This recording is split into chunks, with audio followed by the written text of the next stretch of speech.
The ship of state's in a hell of a state. Rudderless might be the word, or holed below the waterline. ULEZ is the latest squall, but only a part of something bigger and more sinister, looming all around. Uncontrolled migration is part of the same man-made weather system, part of making people angry and keeping people angry.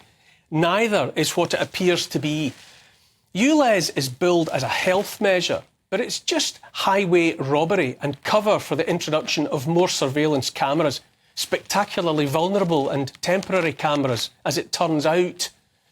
The migration is the free movement of people. Any British government that wanted to stem the flow or stop it would do so in a day, but the puppets pretending to govern aren't allowed to. I said the word to use about the ship of state might be rudderless, but that would be to fall for the carefully curated optical illusion. It's being steered all right, but by officers none of us proles chose and towards a destination none of us wants, except, of course, the people who plotted the course long ago. No one with a brain thinks Rishi Sunak is running Britain, not even his colleagues. London Mayor Sadiq Khan, another homunculus in a suit from the boys' department, loathes Britain and is laying waste to a once great city, and the puppet government is fine with it. Khan sows racial hatred and social unrest to accomplish the same destruction the Romans inflicted on Carthage by ploughing salt into fertile fields so nothing would ever grow there again. Keir Starmer and the fake Labour Party await their turn at the tiller, but all they'll do is shovel more coal into the furnaces, more speed towards the iceberg. It mystifies me that journalists interview these frauds as though they matter. I'd no more ask a senior politician what was going on in Britain than I would a character from a soap opera. Grant Shapps as Defence Secretary. Do me a favour. You might as well make one of my wolfhounds Defence Secretary. She'd have as much meaningful input to policy. At least Jessie's a real wolfhound. Don't fall for any of it. If I had the resources, I'd have "It's never about what they say it's about" plastered onto perpetually orbiting airships and projected onto the surface of the moon, where everyone might see it. ULEZ is the flicking tail on the elephant in the room, the monstrous beast that is Agenda 21, a plan for one world government, misrepresented as good news.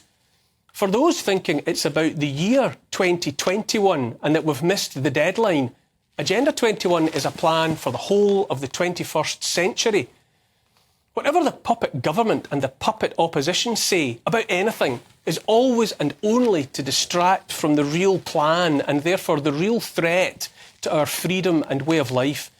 The misdirection and downright lying infect and corrupt every aspect of life.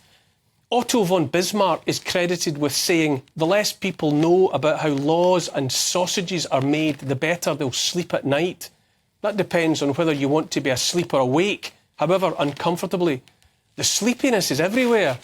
A long process of miseducation at school and a forced diet of propaganda for the rest of the time has, for instance, seen to the rearing of a population that either thinks money and the economy are too complicated for them to understand, or has accepted the furry end of the lollipop stick handed to them by the powers that be. Inflation. What they would have us believe is to blame for the cost of living crisis, which is really a cost of lockdown crisis, is caused always and only by government working hand in glove with the banks to make themselves rich and everyone else poor. Inflation is caused always and only by the printing of money.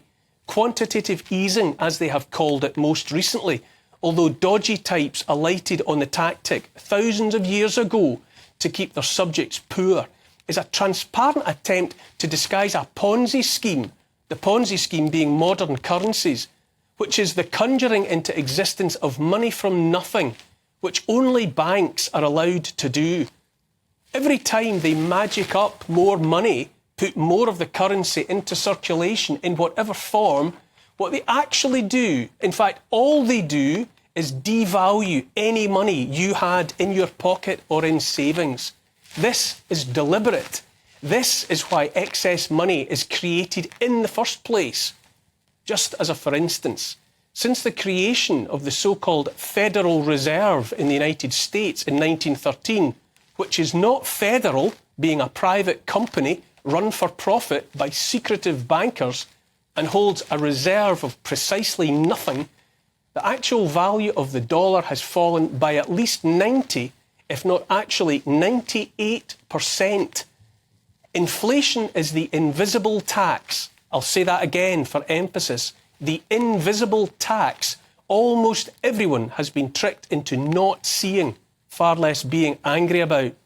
The same trick, a trick that would be illegal if any of us tried it, is pulled here in Britain by our own central bank, the Bank of England, and by central banks around the world, all of them in service to the Bank for International Settlements in splendid isolation in Geneva, in Switzerland, where none of us can affect its operation in any way.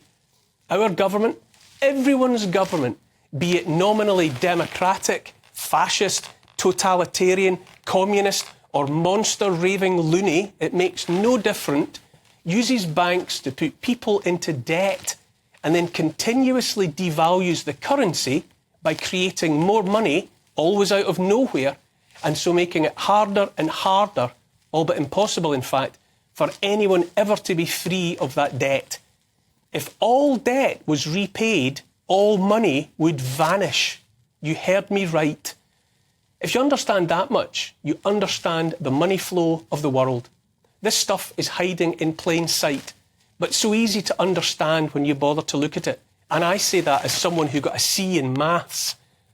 It's easy to understand, but only if you don't look over there at the suspicious wildfires in Greece and the incomprehensible fires in Maui and the wildly lucrative war in Ukraine and a new COVID variant and the migrants being shepherded ashore every day and used most recently to displace students from their booked and paid for accommodation to sow more fury.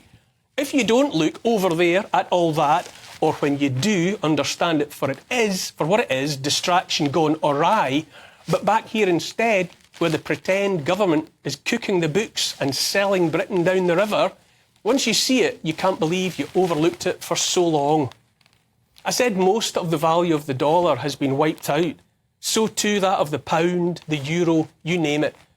The national currencies around the world are Ponzi schemes, teetering on the brink of collapse and held up only by malpractice and lies. The next step, maybe not today and maybe not tomorrow, but when the people think they can't take any more uncertainty, will be central bank digital currencies.